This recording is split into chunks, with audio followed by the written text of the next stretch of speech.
Thank you all for coming. This is a regular meeting of the Council of the Township of Montclair. Notice of this meeting has been provided to the Montclair Times, the Herald News, and the Star Ledger. Notice has also been posted on the bulletin board in the municipal building. Roll call, please. Present. Deputy Mayor Spiller. Present. Councilor Baskerville. Present. Councilor Hurlock. Present. Councilor McMahon. Present. Councilor Russo. Present. And Councilor Schlager. Here. We are going to be led in our Pledge of Allegiance by Scouts from Troop 12 and Troop 13. We're delighted to have you gentlemen here. I might use one too.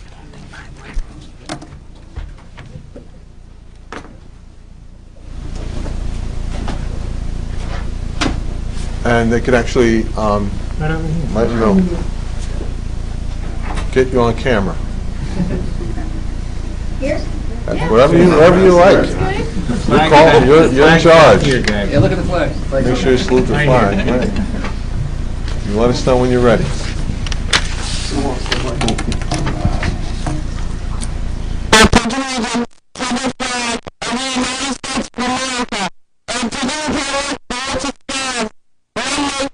Under God, indivisible, with liberty and justice for all. Thank you. Good job.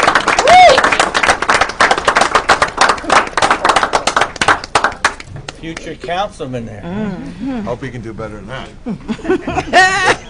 Oh. Rick, it's Rick, huh? It's really great to see. I don't think we've had troops combined before to do that. That's really great to see. Thanks, guys.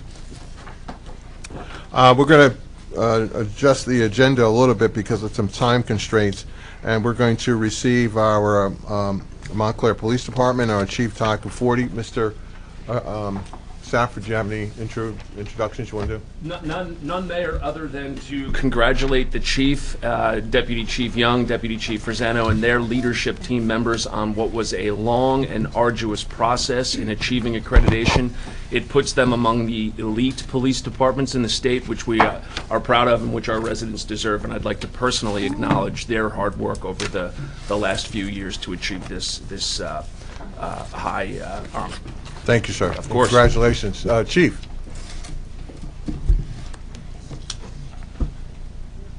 And good evening to Montclair's finest. Good to see you.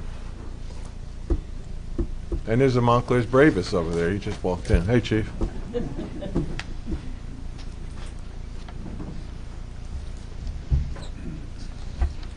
evening, everyone. I am Harry Delgado. I am the Accreditation Program Director for the New Jersey State. I just came from New Brunswick. For the New Jersey State Association of Chiefs of Police. And it is indeed an honor to be here tonight to recognize your police department as one of the best police departments in the state of New Jersey, and arguably, and I bring proof, perhaps in the United States. If you indulge me for a couple of minutes, I'd like to share with you the significance of the achievement. But to add some context to it, I should share with you that there's over 560 agencies, law enforcement agencies in the state of New Jersey that would be eligible to apply for accreditation. To date, only about a handful, over 200, have been able to make it through the rigorous process. So that puts the Montclair Police Department in a very exclusive or elite group of law enforcement agencies in the state of New Jersey that have achieved accreditation. So accreditation is a process, and the foundation of accreditation lies in the adoption of standards containing a clear statement of professional objectives. Accreditation is a progressive and time-proven way of helping law enforcement agencies calculate and improve their overall performances. It is a certification by an independent reviewing authority, in this case the New Jersey State Association of Chiefs of Police, that the accredited agency was carefully measured against an established set of state and national standards, which is why I argue that they should be looked at within the context of best police departments in the nation. And in the case of the Montclair Police Department, has exceeded in many areas accepted practices in the field of law enforcement. I know that the taxpayer public typically says, or they argue, or they ask, what's in it for me? So the insurance companies share data with us, and they tell us that research shows that accredited agencies have 11% fewer police professional liability claims, 18% fewer worker compensation claims, and 31% fewer auto liability claims. And moreover, municipalities that participate in a male-affiliated joint insurance fund stand to receive substantial insurance premiums discounts. But besides the fiscal advantages, there are many other very important benefits of accreditation. Accredited agencies are better able to defend against lawsuits and citizen complaints. Accreditation provides objective evidence of an agency's commitment to excellence in leadership, resource management, and service delivery. Government officials can be more confident in the agency's ability to operate efficiently and meet community needs. And accreditation embodies the precepts of community-oriented policing. It creates a forum in which police and citizens work together to prevent and control challenges confronting law enforcement and provide clear direction about community expectations. For many years, we thought we knew what the community wanted. In this case, we certainly have made a clear connection. Now, accreditation standards give the chief a clearly defined lines of authority, routine reports that support decision-making, and resource allocation. And as I see many here tonight, officers in accredited agencies are able to take pride that they have been objectively measured and recognized for their professionalism and adherence to the high standards. I'd like to end by sharing with you, and I'll paraphrase, some of the observations made by the assessors at the end of this rigorous process. So it might take up to 2 years for an agency to complete the process, perhaps sometimes longer. And then there's a rigorous 2 days on-site visit in which we make sure that every tangible proof that is required to be in compliance with 105 standards in the state of New Jersey, it is actually there. And so we leave no stone unturned, as they say. Now, the Montclair Police Department, under the direction of Chief Todd Conforti, is a professional organization with disciplined and well-trained personnel. The agency has a strong organizational culture. In addition, as an accredited agency, they now adhere to national and state best practices. Their leadership is progressive and forward-thinking. A high level of competence is evident within the agency. So the agency is currently undergoing several important changes, and they were identified in the report, all of which are going to make a very fine police department even better. And I'll close by saying that the Montclair Police Department firmly believes that a key component to the delivery, of professional police services is the adherence to the best state and national practices as required by the NJSA COP accreditation program. It would help them achieve their goals of decreasing crime, improve public safety, and engage in effective policing strategies designed to enhance the quality of life for all alike, all those that live, work, and visit this community. By implementing sound management practices and a framework to continually monitor, evaluate, and improve existing procedures and conditions within the police department, they are confident that they will endure their continued growth as a professional police agency. I'll say that typically when we make that visit, we look for everything, as I said, and we do typically find something. In the case of the Montclair Police Department, we couldn't find a thing. So what it means is that puts them in less than 1% of law enforcement agencies that make it through this process initially without any blemish whatsoever. So that is truly remarkable, and for that they deserve additional credit. So it is the opinion of the assessment team that the Montclair Police Department is a highly professional and committed agency which exemplifies all of the tenets of law enforcement accreditation at the state and national level. So it is again indeed my pleasure and privilege tonight, on behalf of the New Jersey State Association of Chiefs of Police and the New Jersey Law Enforcement Commission, to congratulate Chief Todd Conforti, I apologize, Chief.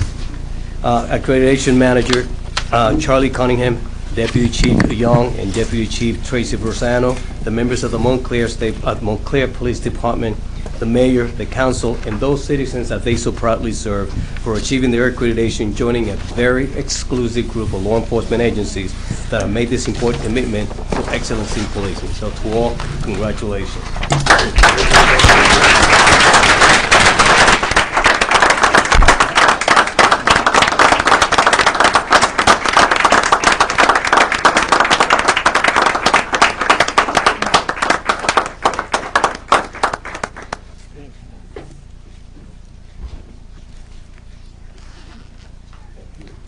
Can I say a few words? Absolutely.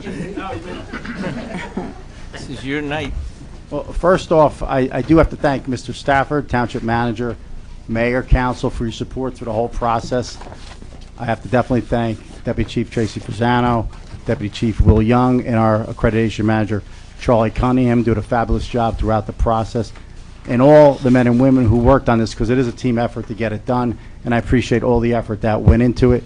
It's been a long-term goal of ours for quite some time, and I'm glad, I'm proud that we're able to see it through, and I'm confident now, like Mr. Delgado said, and thank Mr. Delgado for coming down and making the trip tonight as well, but I'm confident that we'll be able to deliver better service to this township. So thank you very much for having us, and have a nice holiday from here on in. Thank you. Thank you, Chief. Can we perhaps get a picture with the troops and Mr. Delgado? Could we do that? Come on up, guys. With the plaque? With the plaque and everything. And just while we're getting together, and I just want to say that I am admittedly biased, but I believe that we have the finest police department in the world, and a few of the members here, and I'm proud to be to reside in a town that has a police department that's just as fine. And I think I speak for everybody in our council when I say that. Thank you.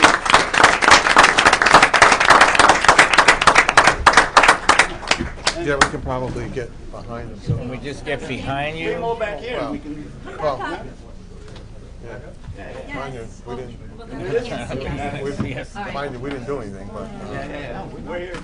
Can we everybody go there? They don't really care if they see us or not. Yeah, let's go. We're coming. We're running for the photo op. Okay. It's too late. Oh, wait. Hang on, guys. Hi, guys. We're getting in there.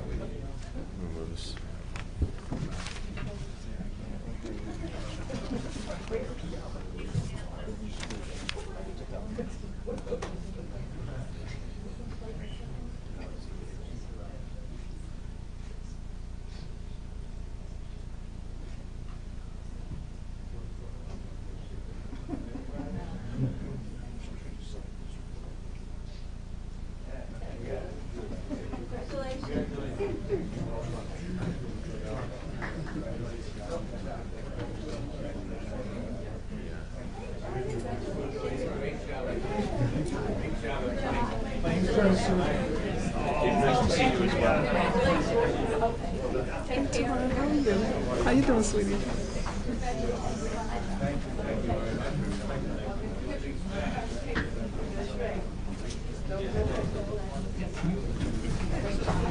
Chief. Anybody want to do congratulations? Bill, congratulations. You want to do Mikie? Of course.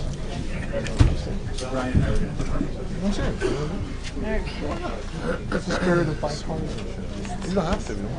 Oh, I was hoping it was bigger. I can't read it. I can't read it. I know. That's like, you know, I'm like, really? Whatever it is. Your mic been good. Uh-oh. Oh, come on. I got up and There's 20 for small business. Anybody have it? All right, well, you're a likely suspect. Sherrill. Mike been disappearing. Take it out of my gun. Might be in. No, But this It's in there. here it is. I got it. No, yeah. no, but we have the. I said you're a likely suspect. It's in there. Plus, you know. They're all small business. Right. It's in here. Yeah, it's here. Yeah, they probably signed it off on it. Who's coming Is she here to receive it? Jill's coming? Okay. Jill is here. Okay, we have some proclamations that we're very happy to read and to honor some of Montclair's wonderful citizens. The first one that we're going to do is a proclamation congratulating Mikie Sherrill. Whereas Montclair resident Rebecca Michelle Mikie Sherrill has won the seat for New Jersey's 11th Congressional District in the November 6, 2018 election.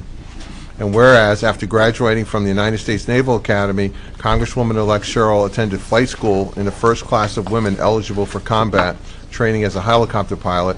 She flew missions throughout Europe and in the Middle East. She left the Navy in 2003, having attained the rank of lieutenant commander. And whereas Ms. Sherrill attended the London School of Economics, receiving a MSc degree in economic history, and earned a Juris Doctor degree from Georgetown University Law Center in 2007. In 2015, she became an assistant United States attorney for the District of New Jersey. She worked in police community relations.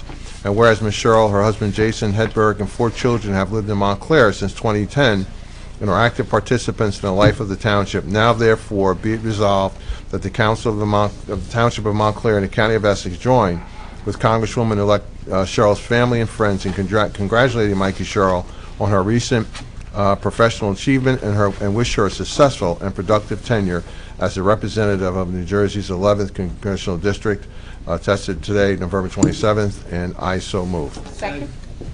All in favor? Aye. I believe, oh, there she is. Hi, Jill. Oh, I didn't see it. I would have stood up with you. I'm sorry. I want to present this to you. Goes up there and I'll put it in the ground and go on my feet. Find it. Oh, that's terrible.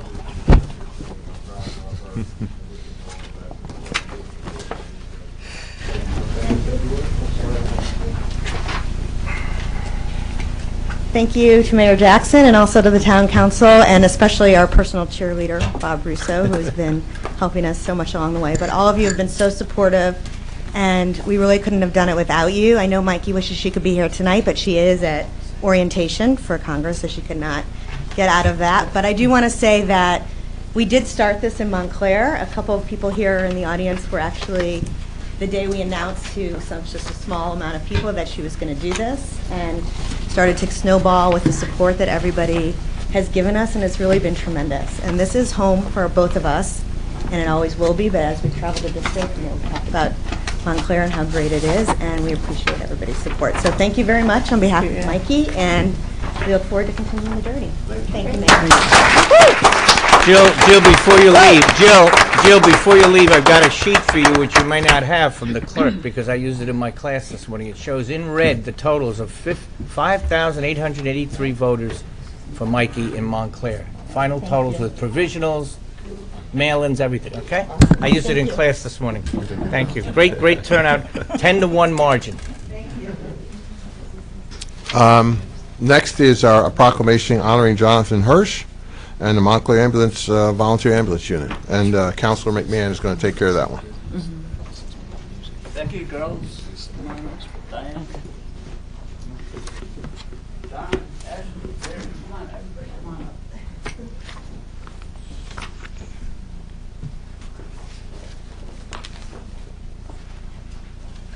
Girls, come on.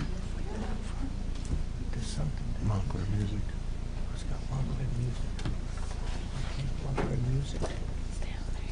This is Becky, Phoebe, and Mallory Hirsh.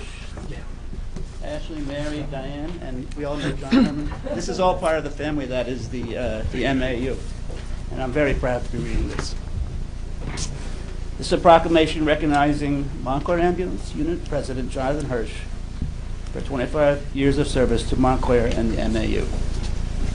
Whereas the Montclair Ambulance Unit was officially organized on June 20th, 1953, with the mission to provide professional, responsive, patient-first care and dedication to being a community-based, industry-leading emergency medical service organization. And whereas 16-year-old Jonathan Hirsh joined the then-named Montclair Volunteer Ambulance Unit as an EMT in 1993, Jonathan was quickly nicknamed Doogie, if anybody remembers that, and readily distinguished himself as a knowledgeable, reliable, and active member of the team.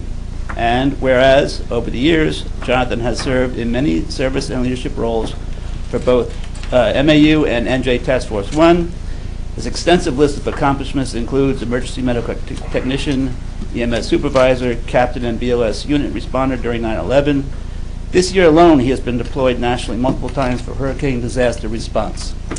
And whereas Jonathan is the MAU Board of Trustees President and Logistics Manager for NJ Task Force 1, NJ's Urban Search and Rescue USAR team, all are working as Vice President and Chief Operating Officer of Landmark Corporation, not to mention taking care of his extremely understanding wife, Becky, and their lovely daughters, Mallory and Phoebe.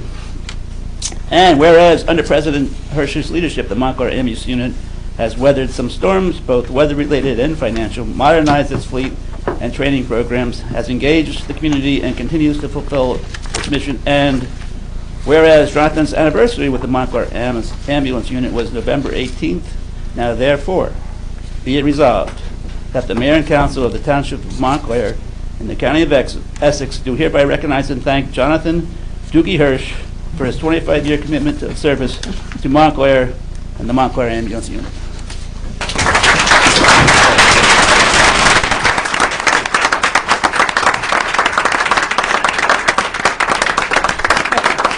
Hello, Brooklyn.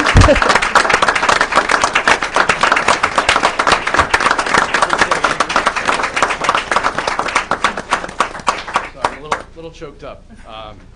It's hard to imagine that at 16, you know, looking back to where I am today, that I've been with this organization. It's actually the longest thing I've been associated with in my life. So I can't keep it together. So thank you very much. I really appreciate the recognition, and thank you for all the support that you've given over the years to the ambulance unit. I really appreciate it. Thank you. Thank you, John. God bless you. You earned it.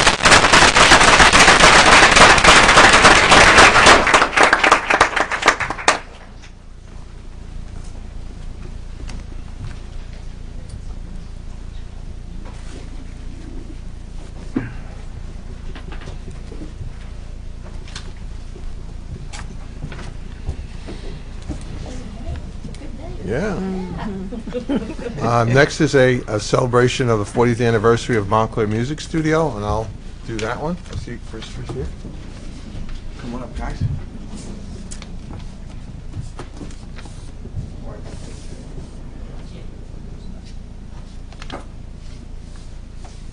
All right. This is celebrating the 40th anniversary of the Montclair Music Studio. Whereas Montclair Music Studio has provided our community with the gift of music by offering instruction in a variety of musical instruments, including violin, piano, guitar, brass, and more, giving voice lessons, stocking a wide selection of sheet music, and repairing musical instruments. And whereas Montclair Music Studio employs many music professionals who have over the years helped thousands of children and adults from Montclair and neighboring townships to learn and refine their musical talents. And whereas each year owner Christopher Besta hosts over a dozen springtime musical recitals showcasing the talent and dedication of both students and faculty. And whereas illustrative of Montclair Music Studio's long tenure in town is that included in the number of present-day students are some children and grandchildren of pupils who took lessons as children themselves. Now therefore be resolved that we, the Township of Montclair, do hereby commend and congratulate Montclair Music Studio, selling 40 years of quality music instruction for children and adults in our community, and wish them continued success in the future. Thank you and congratulations, Chris.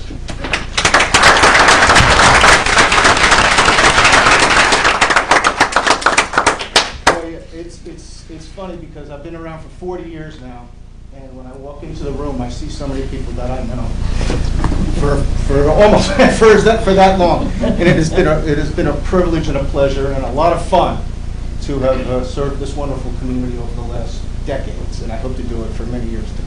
Thank you.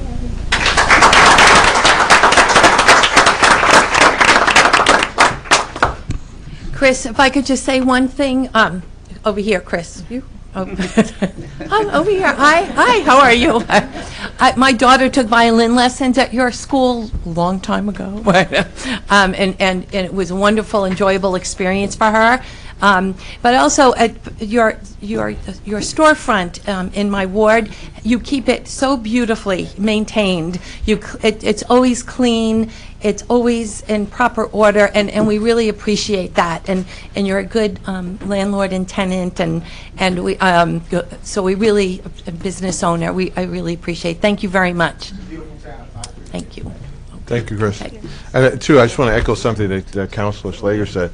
You know, our town right now is in a good place. It's a popular place to be, and it's thriving. Wasn't always so, and it was, and particularly the Watchung Business District, and it was people like Chris who stuck it out and hung in there with us, and now is seeing some of the benefits of because of your trust, really, and your stick-to-itiveness. It's really made it possible for that to be a thriving area. And without people like you who stuck it out with us, we would not be here today. So God bless you. Thank you. Thank you. Thank you, Kristen.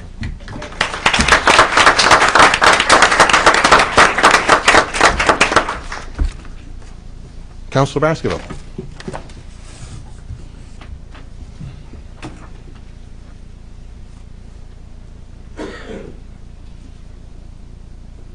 Good evening. I'd like for Ms. Evelyn Gay and Latifah Jana to please join me down at the podium. This is truly an honor for me to present this proclamation celebrating the 20th anniversary of Sister to Sister. And is there anyone else here with you to receive? Okay.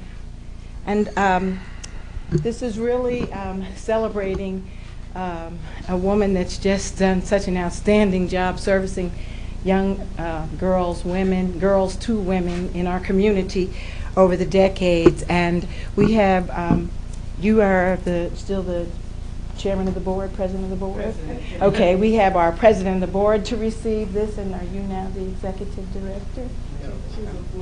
A board member to receive the proclamation. Ms. Katz could not be with us today. Whereas Montclair Sister to Sister is celebrating the 20th anniversary of the founding of the Butterflies Come Home Luncheon on Saturday, this past Saturday, November 24th, 2018, at the Women's Club on Union Street in Montclair.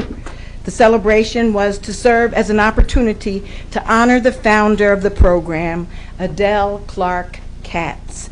And whereas hired by the YWCA in Montclair, North Essex in 1998 to develop a high school mentoring program, practicing social worker Adele Katz founded the Sister to Sister Teen Mentoring Program and served as director for 19 years.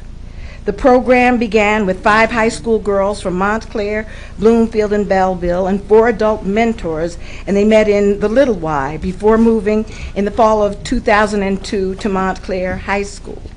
Under her leadership, Sister to Sister has now served 600 girls and young women at the high school, middle school, and elementary school levels. And whereas with the motto of saving the selves of adolescent girls, Sister to Sister is a source of support, guidance, and development for Montclair's young women of diverse backgrounds. Originally created for high school students, Ms. Katz expanded the program to Montclair's 3 middle schools and 2 elementary schools.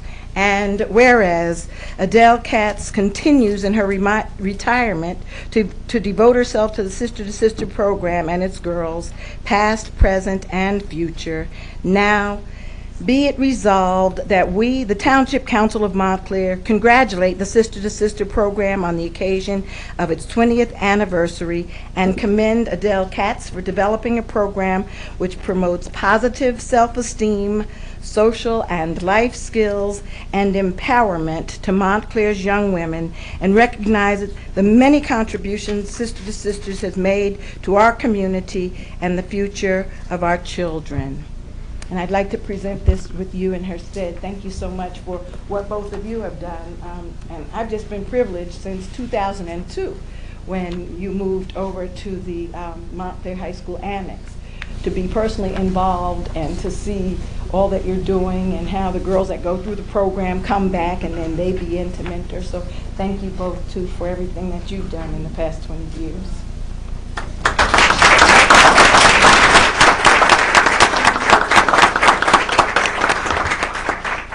Well, I'm not much of a speaker, but I would like to thank the Township of Montclair for honoring Adele for her work with our young women.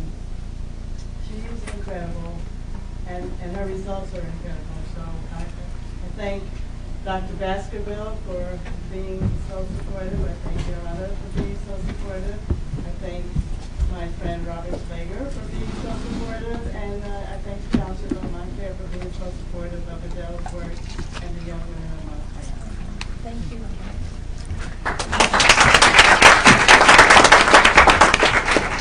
I would just like, ooh, it's on, okay.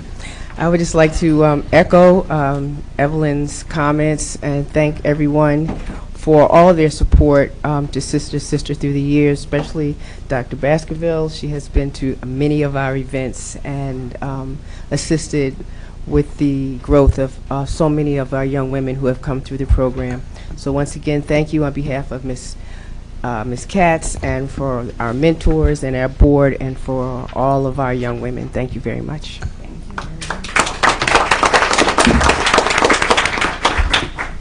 If I just add one thing to that, I had the opportunity to attend the luncheon on Saturday, And what was remarkable to me was we often go to these events and talk about how organizations affect lives and so forth. But what was remarkable about the lunches were the number of young ladies who got up and said that Ms. Katz saved their lives. And to me, that was just at a level that it was so poignant for me. And I started to want to just join in, as all of us do, in congratulating Ms. Katz on the remarkable work that she does. Councilor Hurlock. Yes, thank you, Mayor Jackson. Who's here with us for the Small Business Saturday proclamation? I see some faces out there in the audience. Come on up, please.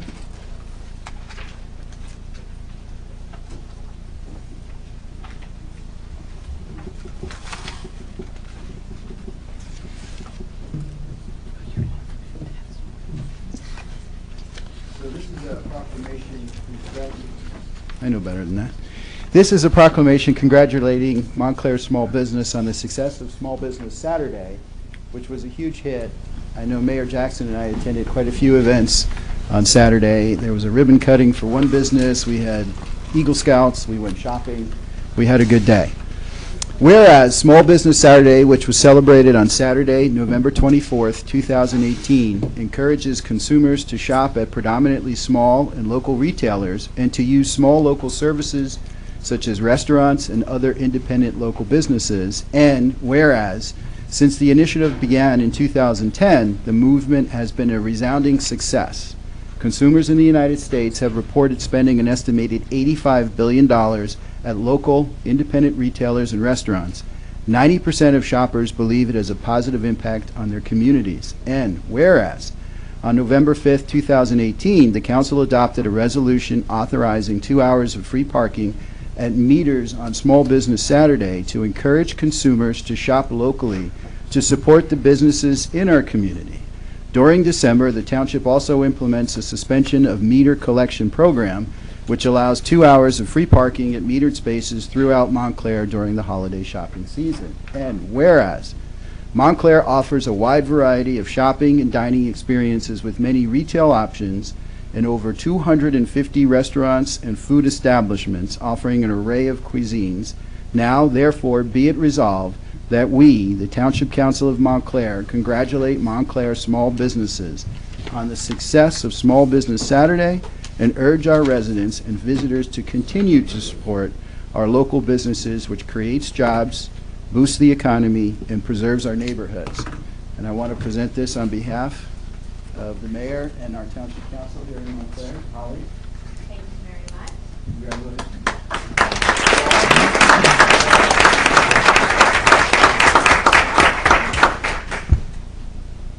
Thank you very much, Mayor and the whole Town Council. We have a wonderful town with wonderful businesses. You can drive up and down. It doesn't matter what ward you're in. There's wonderful, wonderful businesses.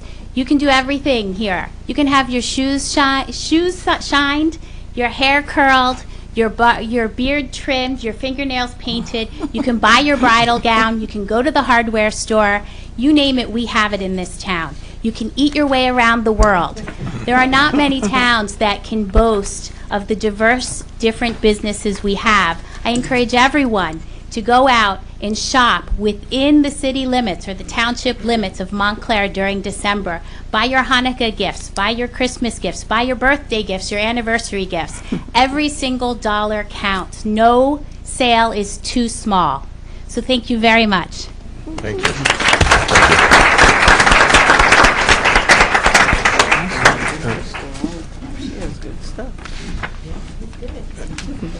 We have a copy of that for each of our business districts to have to share with them. So, okay. Again, I'm going to move around a little bit. I know we have some folks from Gray Street, residents regarding utility poles. Councilor Slager, do you want to lead into that? Sure. I'd like to call up, I believe, Amy here and your neighbors to come and address the council.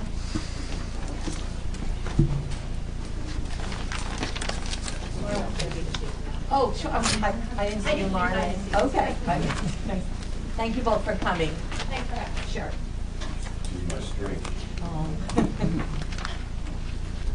Good evening, Mayor, Council.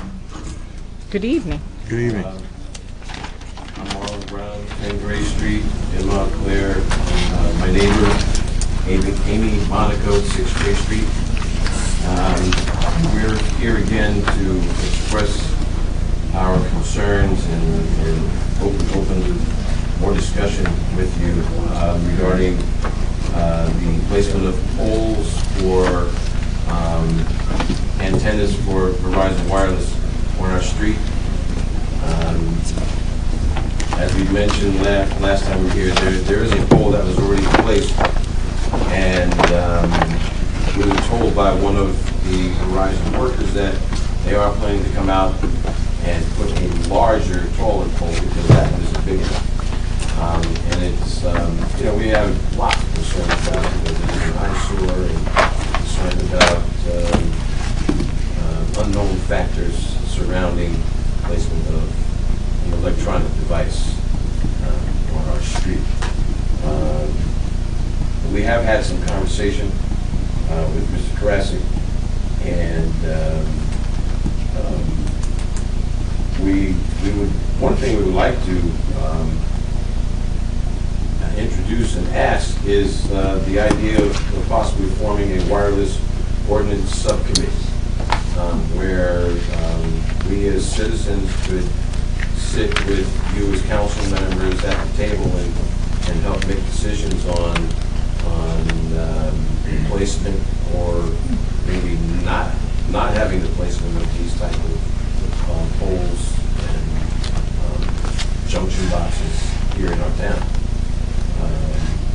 And if we can create such a committee, we'd like to know what steps are necessary to do such a thing. Mr. Karasik, would you give an update? You're welcome me, but essentially, I think a committee or a working group of some kind. Personally, I think it's a good idea. The council, I think, would have to initiate it, but we do have certain decisions that we can make, and there are certain aesthetic controls, spacing controls. We don't have a lot of authority to deal with this 5G implementation, but we do have some, and we do have authority which can address a lot of your concerns. So that authority should be exercised by an ordinance, which is we've begun working on at this point, but that's where input would certainly, I think, be welcome if the council believes so. Well, I think, just to take one step back, I think our position at the moment is that we're not interested in them at all.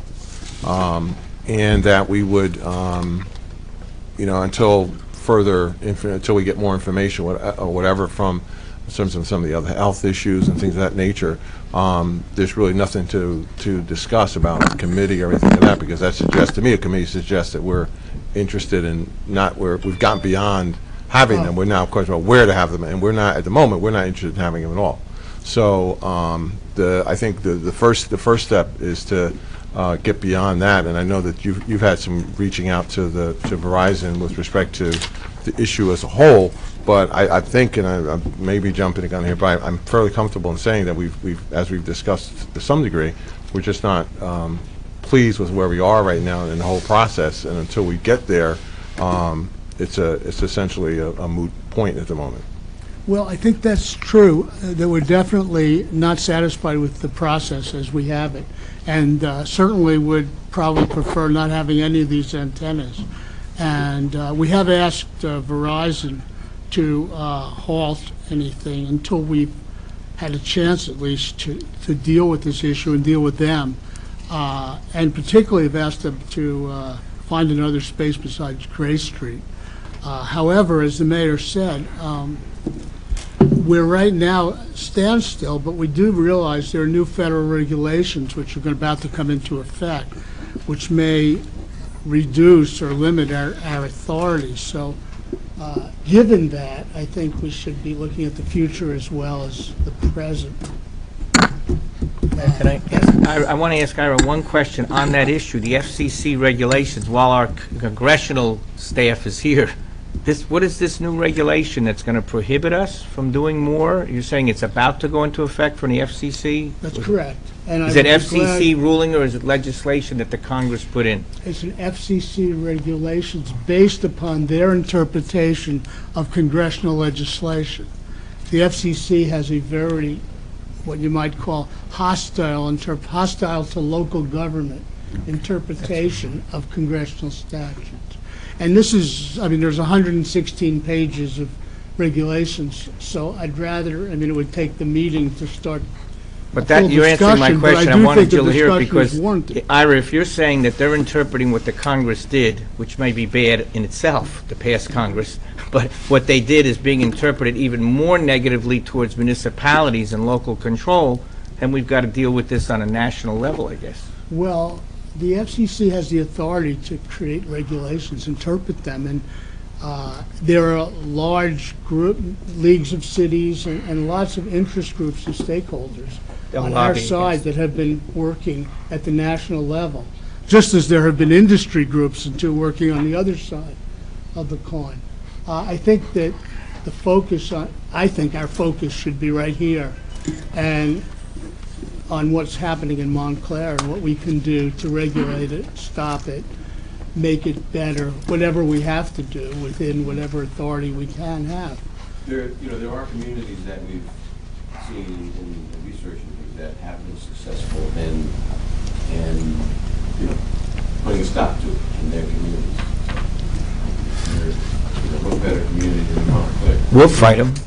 Mr. Mayor, I totally agree with everything that you said, and I have my own concerns, and as you, Mr. Brown, said, that unknown factors surrounding the placement of electronic devices you said on our street, talking about Gray Street, and I have concerns about those unknown factors regardless of where they're placed in Montclair.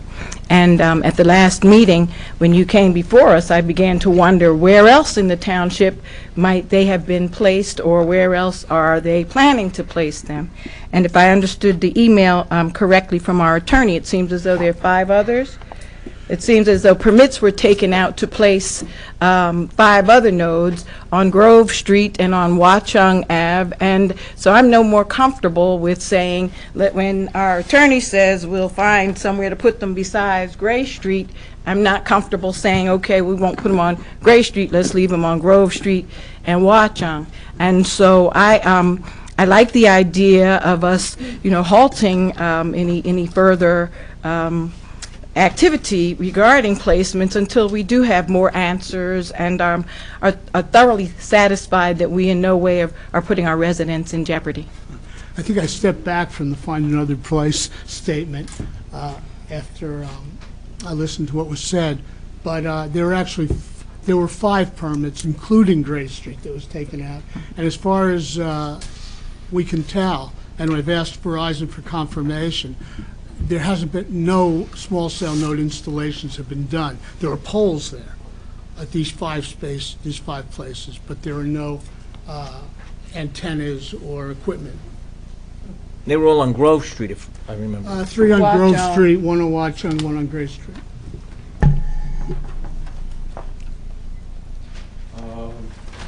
Well, again, we would like to, again, whether it's on Gray Street or anywhere in the town, because we care about our community as a whole. Okay. We would like to be part of the process that we've developed some type of subcommittee where citizens can, where input can be valued and heard. I don't, and I think, Mr. Brown, what I'm saying is, I don't think we're even there yet. I think we're at the point of nothing's happening, nothing further is happening, period, from our perspective. Should other events occur that warrant something different, then we'll get there when we get there. But for the moment, we're not capitulating in the sense of forming a, we're just adamantly opposed. I have a question with your correspondence with them, Ira. their cease and desist, we're not going to wake up next Tuesday and there'll be equipment up on the poles? As far as we know, there's nothing at this time? Well, we haven't gotten a commitment at this point. This is all really just begun, and I can copy you on the correspondence. But so I can't say right now that that won't happen. I could say that we're vigilant about it. We're looking, we're watching, and we've also told them our position that we don't want anything to happen. And so, Just a question too. If the permits were not legally or properly attained, which is, let's say that's a supposition, do we not have police powers that could prevent those further construction or work on those poles if they're in fact were obtained improperly? yeah, we can pull the permits, basically, if the permits are either not legally obtained or if they're doing something which the permit doesn't cover. The installation of poles, for instance, is questionable. Huh, okay. Okay. All right. Just to add a thought regarding the residents of Gray Street. A few years ago, a similar situation came where PSE&G just one day we woke up and PSE&G was there installing huge new poles down one side of the street. They lopped off the tops of all the trees on that side of the street. They put up high-intensity wires to supply power to Glen Ridge. So there was, we physically tried to stop them, park our car in the block. It was still done. So, it's just, our neighbors are saying, why us? Again, why us? And that's why we're here, to say. Not say, okay, go pick another street, but again, there are unknown factors there. And we're glad you folks are also concerned about it. Okay. We'll be in touch. Thank you.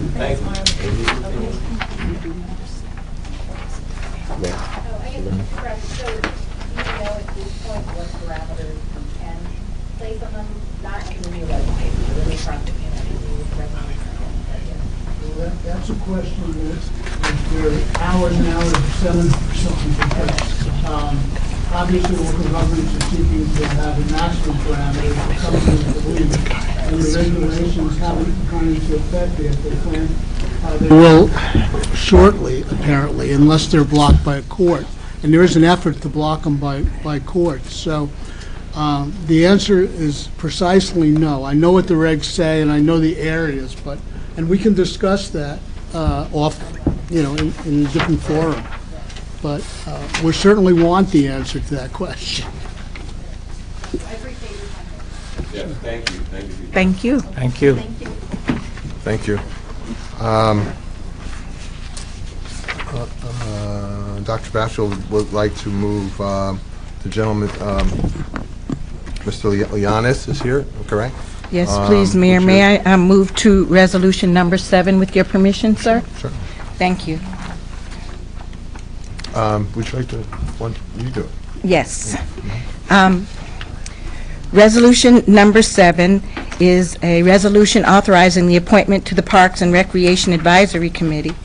Be it resolved by the Council of the Township of Montclair and the County of Essex that Stephen Yanis be, and he hereby is appointed to serve as a member of the Parks and Recreation Advisory Committee, effective immediately and terminating December 31st, 2021, and I so move. Second. All in favor? Aye. And I'd just like to say he's here with us, and I thank you so much for joining us, that he's been actively participating already, probably more than some members of committees that have already been involved. He's been with us on Saturdays and has taken a lot of initiative. So this was easy for me, and I'm very proud to make this recommendation to council, and thank you for supporting. Would you like to say something? Thank you very much, Councilwoman Baskerville. Mr. Mayor, members of the council, thank you for the opportunity to serve. As many of you know, I'm a lawyer, but I'm more importantly a husband and a dad. And as a young father, to be involved in the lifeblood of Montclair, particularly our parks and our recreation-related committees, is very important to me and to my family because it's really a core of who we are in this town. And so I look forward to working with all of you. I look forward to giving back to our town. And I thank you for this opportunity to serve. Thank you, sir. Thank you. Thank you, Mr. Mayor. Sure. Councilor Hurley? Yeah, thank you, Mr. Mayor. Stephen and I are very good friends, and I'm so thrilled to have you on the committee and look forward to your service, and thank you. Thank you. Okay, we've got some, let's do public comment. I know some of you have been sitting here for a little bit. I apologize. Anyone wishing to address the council on any matter, we'll be happy to hear from you at this time. Just give us your name, and then you can sign up on the book at some point. Okay. Can you hear me okay? Yeah, is the green light on the mic? Yep, we're good. So, Mr. Mayor and council members, thank you for hearing me today. My name is Jeremy Schneider, and I live at 320 Upper Mountain Avenue. I'm here today with my two sons, Sam and Eli Schneider. And I wanted to talk to you today about a pretty dangerous intersection at Upper Mountain Avenue and Bellevue Avenue. Oh, thank you. At Upper Mountain Avenue and Bellevue Avenue. I believe the specific intersection really poses a clear danger to pedestrians that are trying to cross over Upper Mountain Avenue to get into the Upper Montclair Township. Over the last few years, there have been a lot of families with children who have moved onto Upper Mountain Avenue and are now required to cross that intersection every day to either walk to school, their bus stop, to enjoy the town of Upper Montclair, and also Anderson Park, as you know.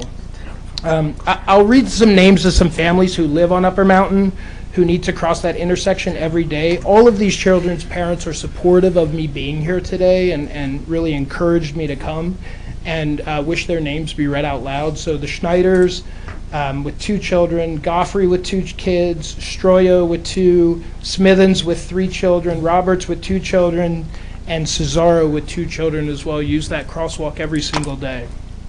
Today there's a yellow pedestrian sign that alerts drivers to stop when pedestrians are standing in that crosswalk.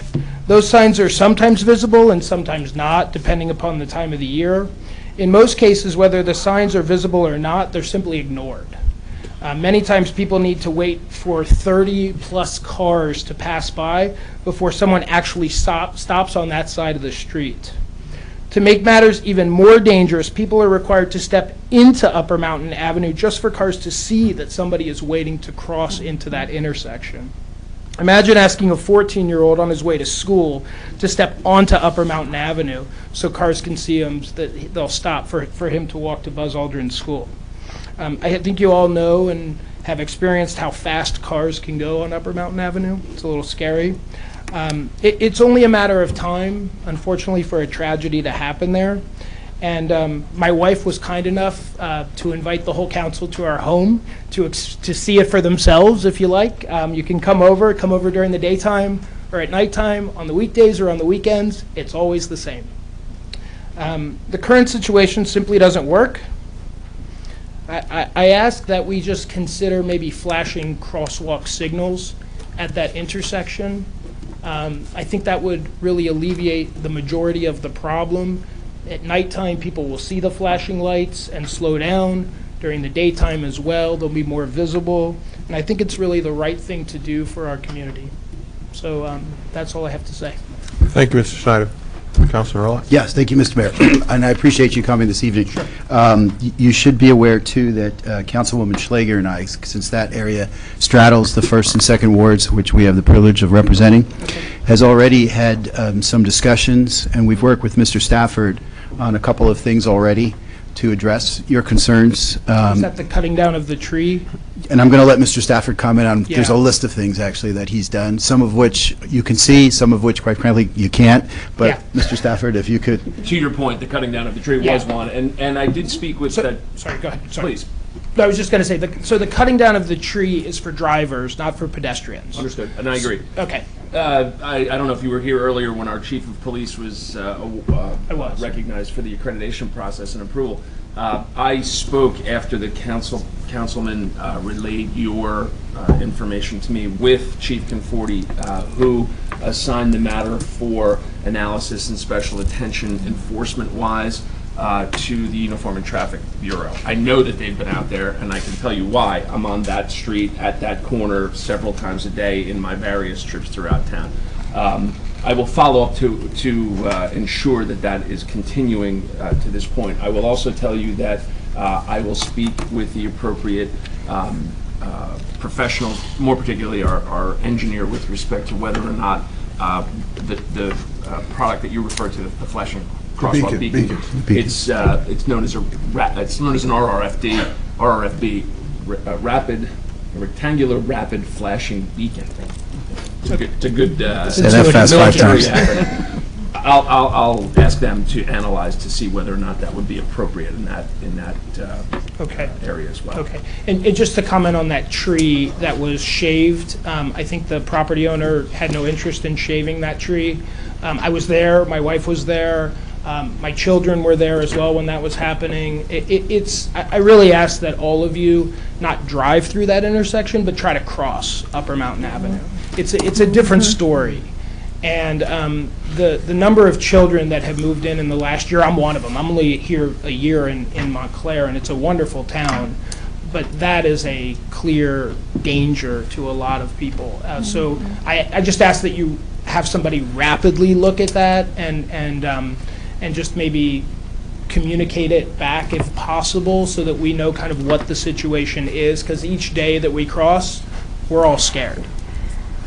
And one other thing that Mr. Stafford failed to mention right now, I'm reading one of the recent emails that we had with the exchange, is also he checked with DCS about the restriping, so that, to your point, as a pedestrian issue, the crosswalks stand out better perhaps than they do now, so that's another issue. That would be a start. I think at night, nobody sees that crosswalk. Sure. And the street lights are out at that intersection as well, so next time you're driving through, you can see that as well in the evening. There are no street lights there. So even now when it gets dark and people are walking off the train at 6 p.m., it's pitch black, nobody sees anything, and it's dangerous. And we'll go ahead and add your name to the email that we've been doing here, if you'll just leave your information with the deputy clerk. I left it on the sheet here. Perfect. That would be great. Thank you very much. Thank you, sir. Thank you. Thank you for coming. Yes, good evening. Stephanie Wood, 62 Orange Road.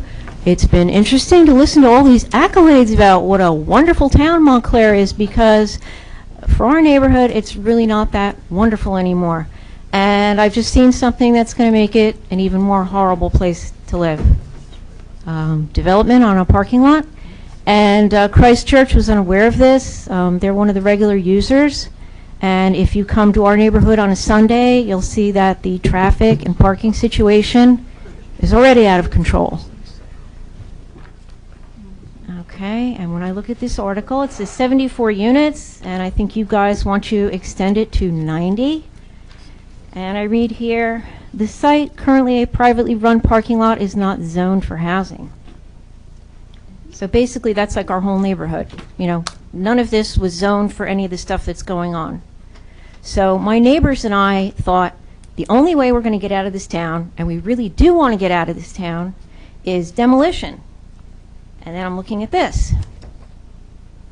Okay, so what is our hope? Our neighborhood's basically been destroyed, and this is going to make things much, much, much worse, developing on a parking lot that is sorely needed. And if I'm not allowed to sell my house to a developer who's going to knock it down, how am I going to sell? Who's going to want to live there? Who's going to want to buy it? I have no driveway, no garage, parking situation's out of control. I could not possibly have an open house on a Sunday afternoon. I mean, if you go there on a Sunday afternoon, you'll see what it's like. I worry about some of my neighbors. Mildred Williams, who walks around, she's 90-something years old. She crosses that street. It's just, it's not safe. It's not a great place to live anymore. And this is only going to make it much worse. I mean, what's the solution for this? You're taking away parking when we already have problems with parking. And I see this, too. less parking at Lackawanna? We can't see what you held up. I can't. All right, I'll bring it up. Well, and just while you're coming, the plan, of course, is not to have any of that parking go away. In fact, the parking increases on that lot as there'll be more public parking on the lot as opposed to less, so. How much more public parking could you have if you're, I'm just curious, you're going to have 90 units. There's going to be parking underneath the building. For the public? Underneath. Well, where are the 90 units going to park? There'll be shared parking, and some of which will be public, some of which will be private parking. That's, the Economic Development Committee can speak to it better than I, but that's my understanding. Okay, well, my understanding was that the parking garage on Orange Road was supposed to relieve us, but it hasn't. The situation, the traffic and the parking situation has gotten much, much, much worse. Come there in the mornings when everybody's going to the pre-K, just even going out to come to this meeting tonight, it was out of control. Sure, it comes and goes, occasionally it's quiet, but when it's quiet, we notice it. So, obviously this is going to be shut down for a while. I mean, is there any solution for this? We're already shutting down more municipal lots. I can't have visitors. It's very difficult for me to have contractors. I want to sell my house and get out of here. And this is making it even more difficult. Okay? Thank you. Thanks for listening. Anyone else? Okay, I will close the public comment period. Can we go back to Parks and Recreation, do a roll call? Oh, we did acclamation. Oh, nowhere, okay. Yeah. Okay. Pending ordinances, Madam Deputy Clerk.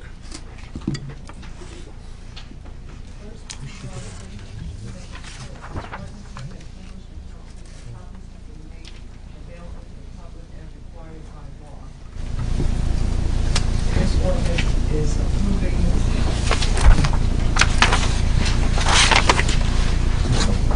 this pending ordinance is amending the Land Use Ordinance of the Township of Montclair to provide for the collection of the quality of affordable housing as permitted by the New Jersey Fair Council.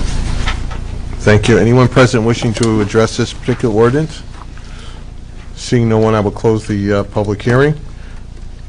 Council comments, questions? Roll call. Yes. Yes. Councilman McMahon? Yes. Councilman Russo? Yes. Councilman Schlager? Yes. Deputy Mayor Spiller? Yes. Mayor Jackson? Yes. Next to the ordinance is amending certain parking fees and regulations. Thank you. Anyone present wishing to address this ordinance?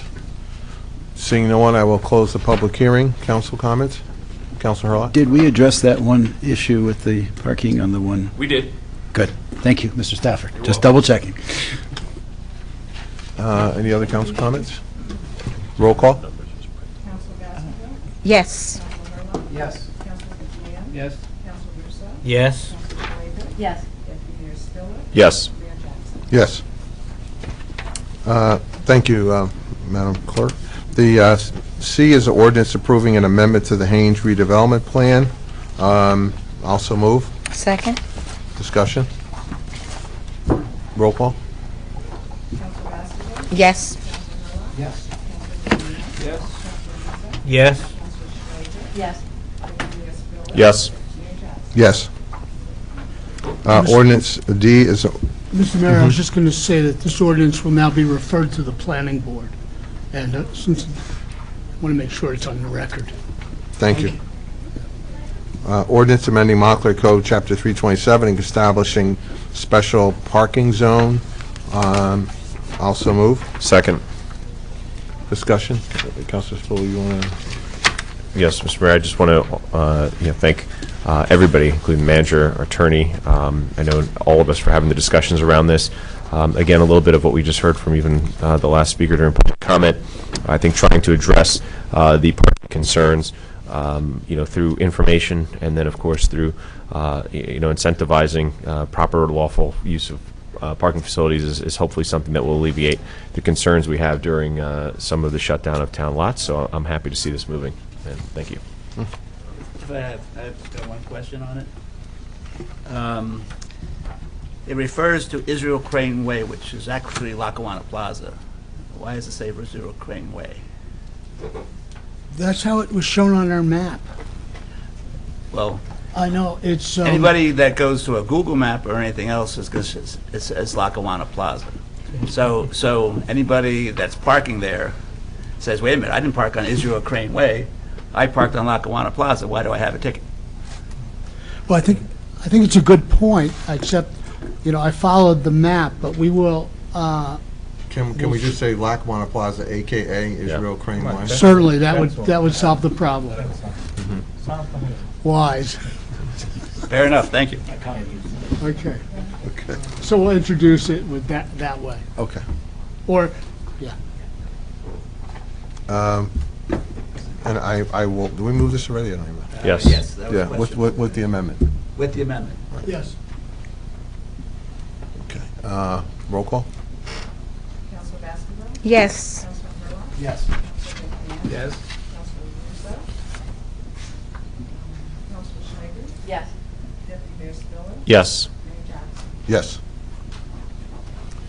Okay, let's see, I'm actually going to skip down to 6, which is a resolution for emergency expenditures for storm, sewer, and sanitary sewer repairs at 4 locations within the township, and I so move. Second.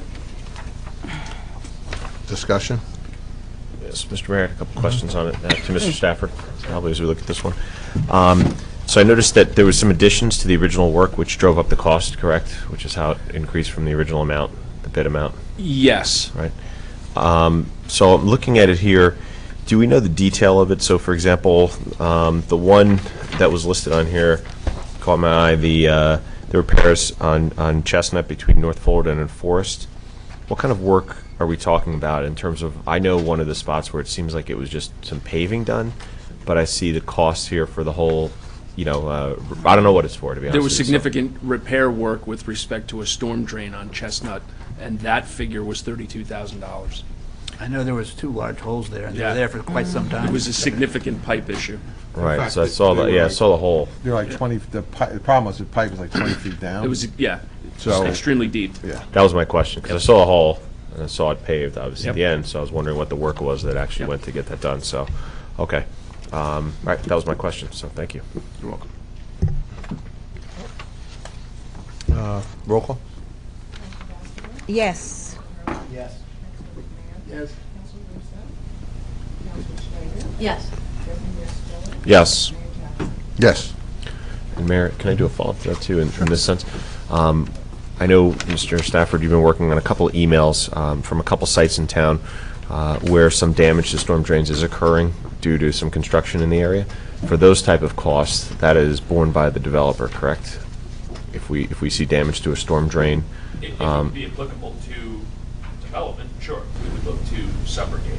Well, the example I saw was the email that was sent to you on one on South Willow, which is clearly right by the entranceway of the construction site there, and they sent pictures of it, which is sort of, so that's the example. What I did was I forwarded it to the developer, and they're going to ameliorate immediately. And we have a similar situation in another area of town, which we've engaged in a temporary low-cost fix when the project's done.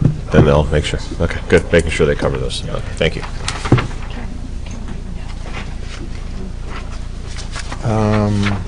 Okay, item 8 is a resolution authorizing person-to-person and place-to-place transfer of a liquor license. Mr. Mayor, could I just say that I've recused myself from this resolution. I haven't given any advice on it or participated in drafting or it at all. Thanks, sir. I will move it. Second. Discussion? Roll call?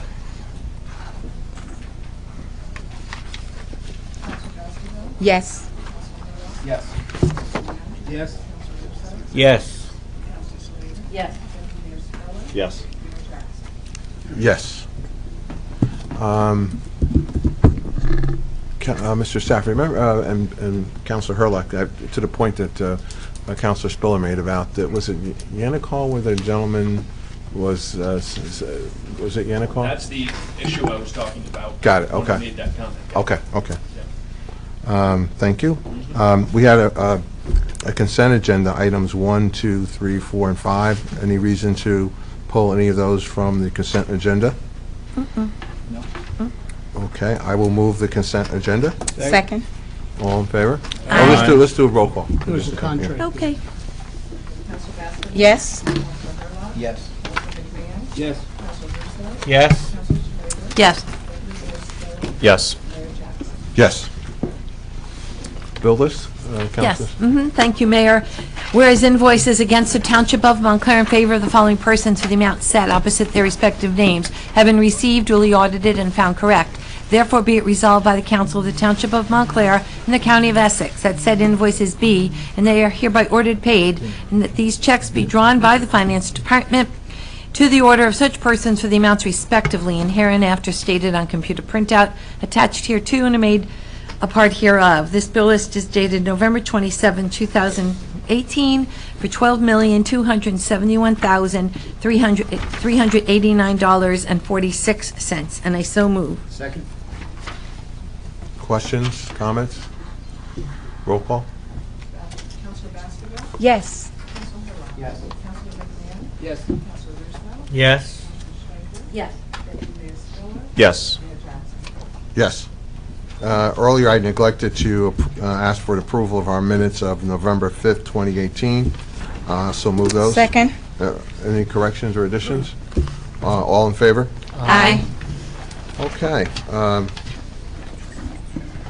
Mr. Krasik, anything? I don't, Mayor. Mr. Scalberg?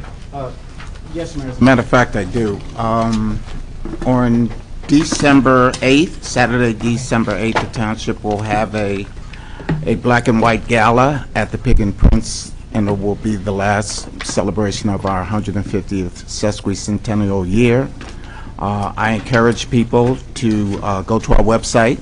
The tickets are available. It's going to be capped at 200. Go to our website.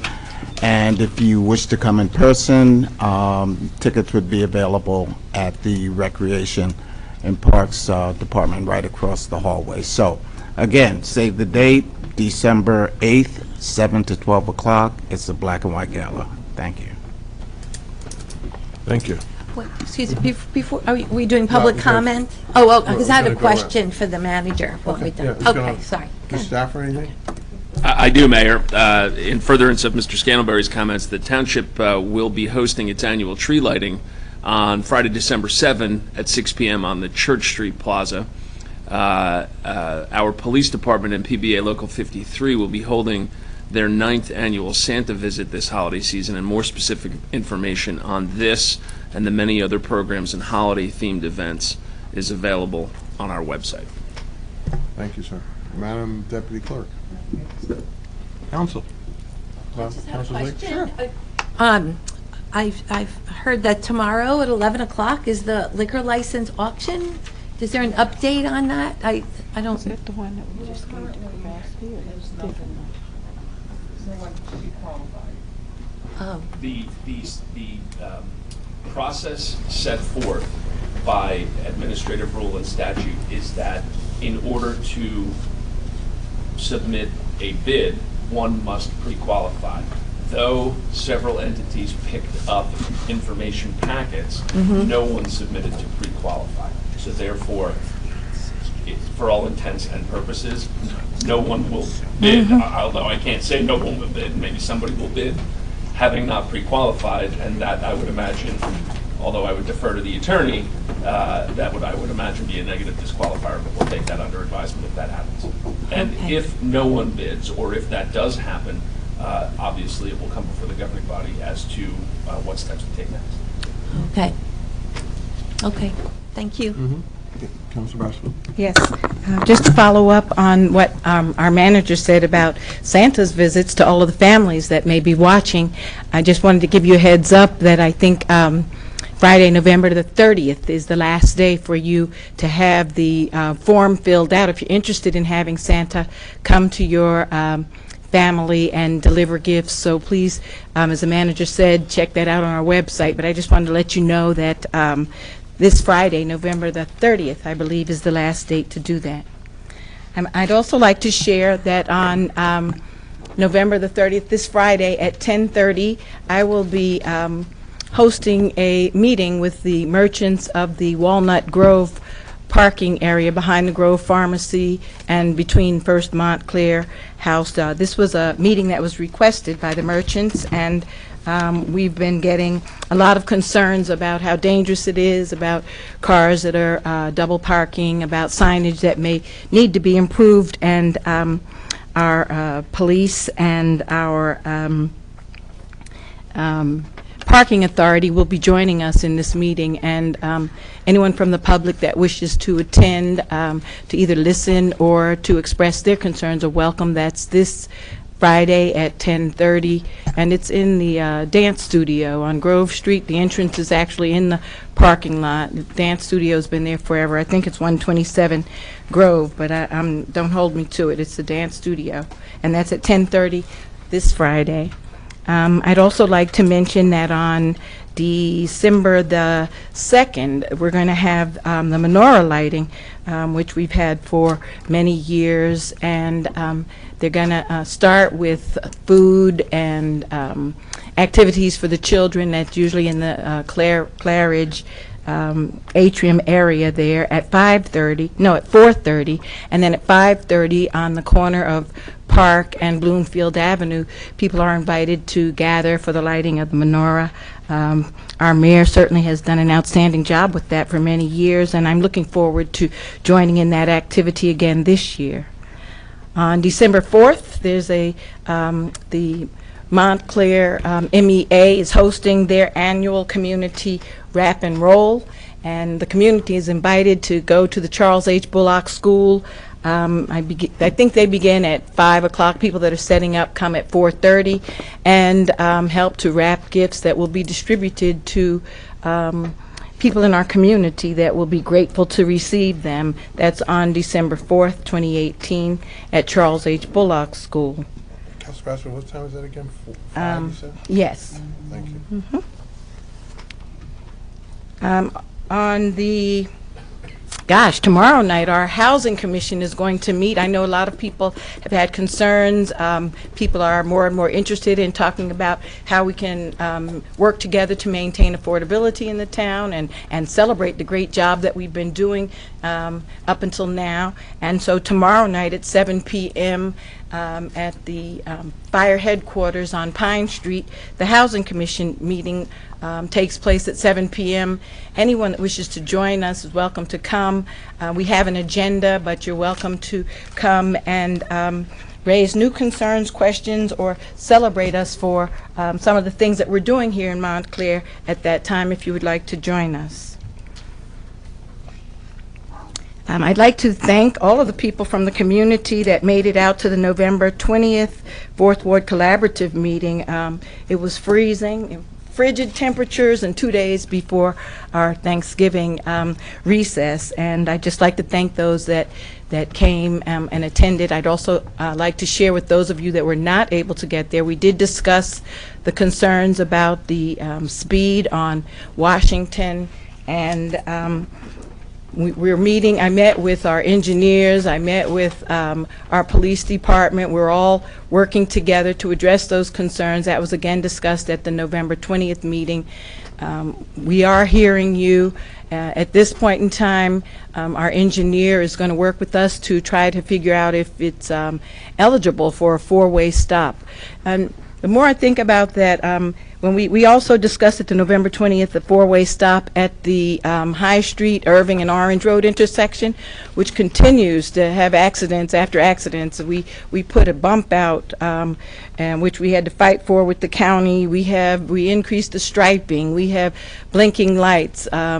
We have a lot going on there that we tried to cause traffic calming, and it's really not working. When I was coming to this meeting tonight, it was very frightening because I was on the right-of-way on Orange Road, and there's no stop signs at Orange and Irving.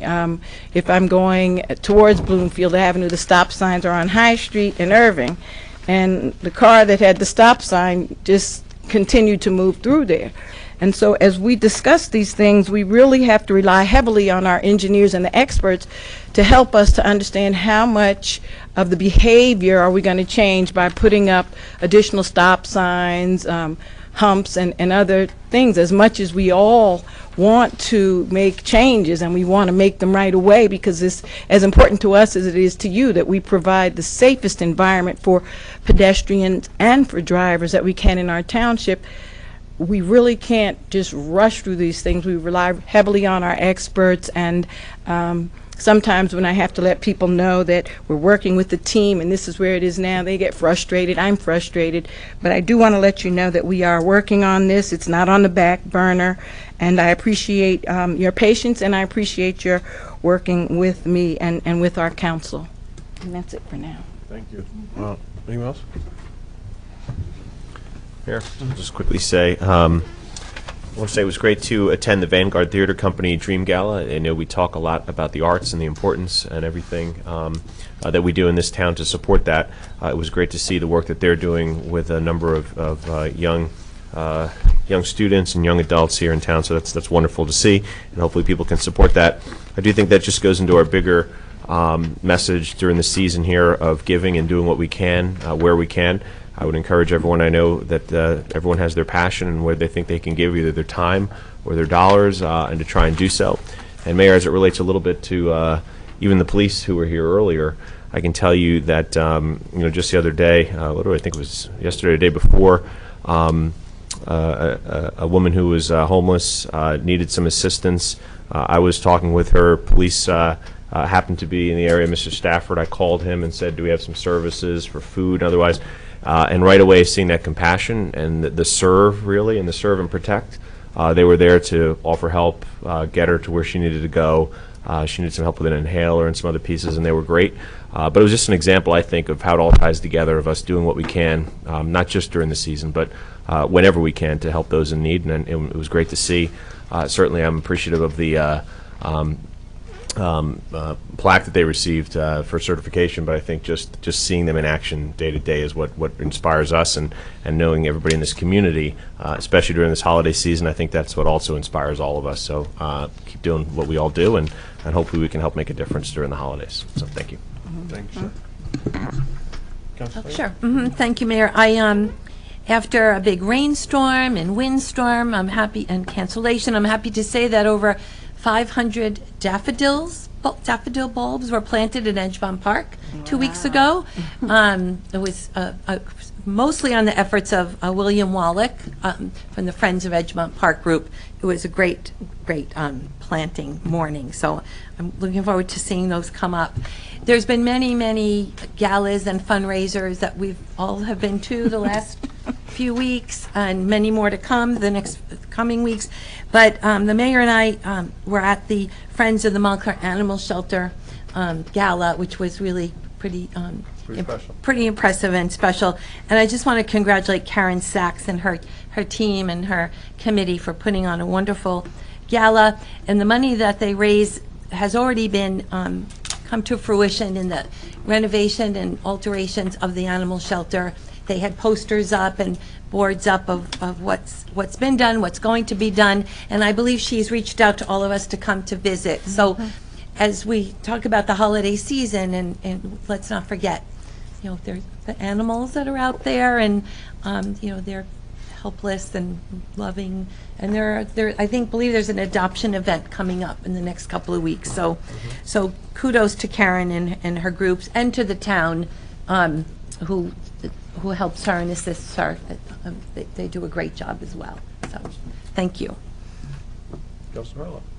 Thank you, Mr. Mayor. A couple of different things real quick. We had a very active Saturday.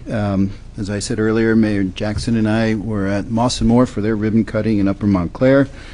Then we did a little shopping in the small business district up there as well. We were again part of the Eagle Court for Troop 13 with 2 Eagle Scouts who attained that rank.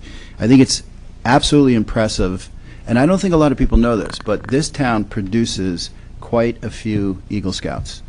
So all of you in the audience, we're expecting big things from you over there. No, they do a great job. Both Troop 12 and 13 have. It's been an honor to participate in the many Eagle Court Court of Honor that we've had over the years.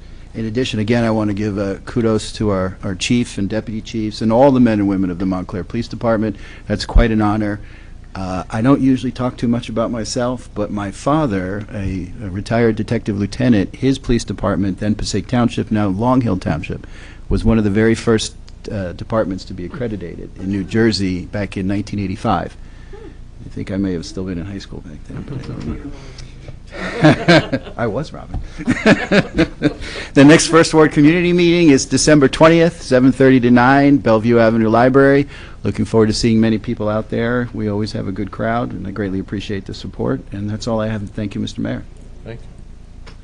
Councilor Mayor? Just joining the congratulations, and also it was actually wonderful being with most of you at the League of Municipalities.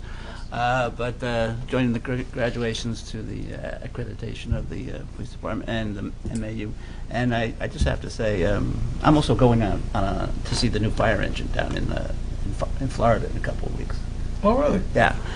So that's going to be cool. So I think the triad of public safety is really working well in our town, and I'm very proud of that. Absolutely. Yeah, I get to December 10th. John's going, I'm going, a couple other fire. Send us pictures? Sure. Wasn't the other one built in Indiana or something? Appleton, Wisconsin. Wisconsin, yeah. Where's Bradenton, So you Florida. could go to Appleton, Wisconsin if you wait. Gee, what a toss-up, yeah. Bradenton, Florida is where I'm going. Striking while the others are. Wow, so that's a different company. It's no, Hirsh has a factory. I've actually been to Appleton, Wisconsin when we built 3 rigs when I was working in Rutherford. But they have a factory in Florida, and that's where this rig is being built. So Wow. that's where our contingent is traveling to see the property. Back in the, very short, back in the early 90s, I guess, I had a big case involving a fire engine. And it's fascinating about how much detail goes into a fire engine. It's unbelievable. You know, so I'm really looking forward to it. Cool. Great.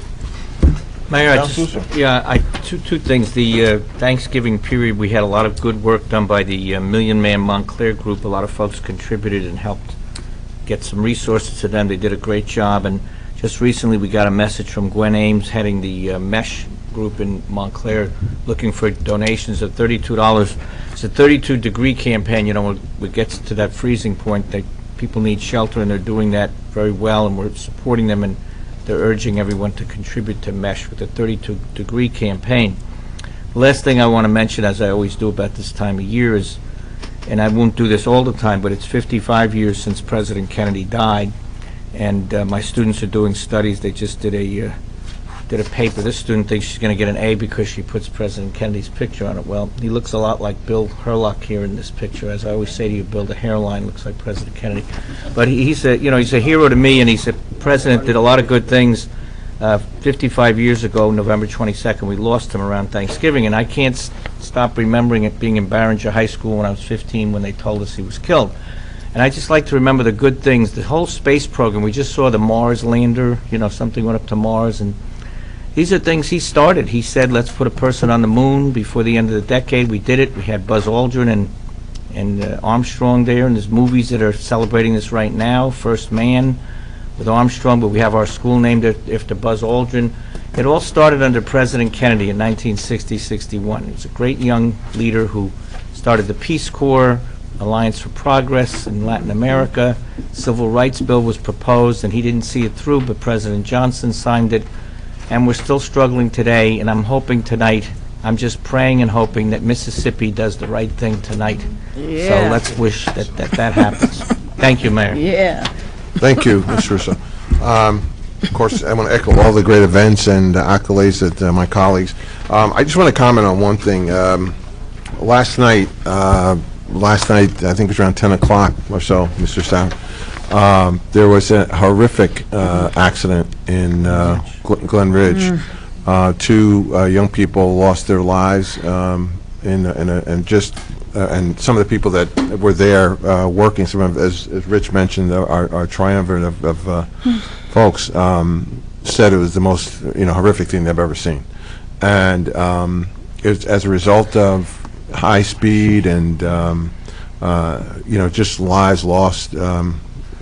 just unnecessarily. And my sympathies are, our sympathies go out to the families of those who were so dramatically affected here, and just, I can't imagine, what they're going through, but certainly have our thoughts and prayers. But just wanted to encourage any young people who are listening, and also parents of those folks, to take a minute to tell them to, if there's a situation where, you're maybe you had one beer too many, or you're whatever it is, call the parent, call Uber, stay where you are.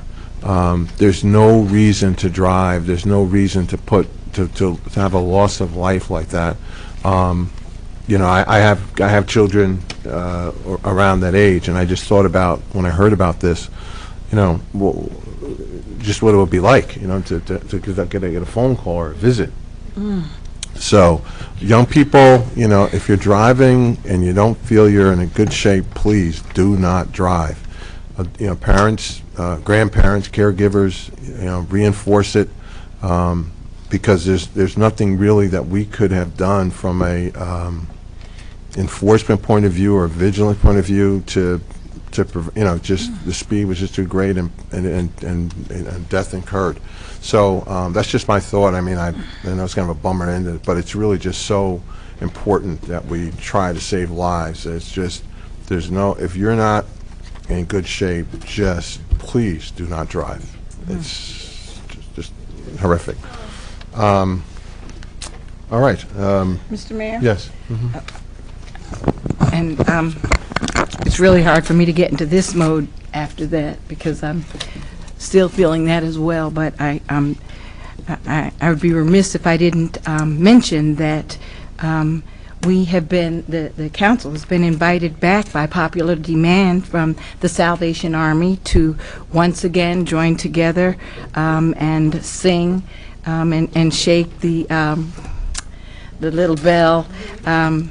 A couple of years ago, Councilman Herlock, the mayor, myself, and who else was there? McMahon. And so Allison Sargent, when I was there during the Thanksgiving holiday serving, asked that we strongly consider coming and bringing joy to the residents once again. And so I promised her that I would pass it on, and hopefully, I know Councilman Herlock is up for it always. Hopefully you too. I know you have that temptation move going on. He wants to go to the store again? Yes. Okay. So, yeah, absolutely. Yeah, okay. Let us know the date. All right. Absolutely. Thank you. Thank you. All right, motion to adjourn? Second. All in favor? Aye. Thank you.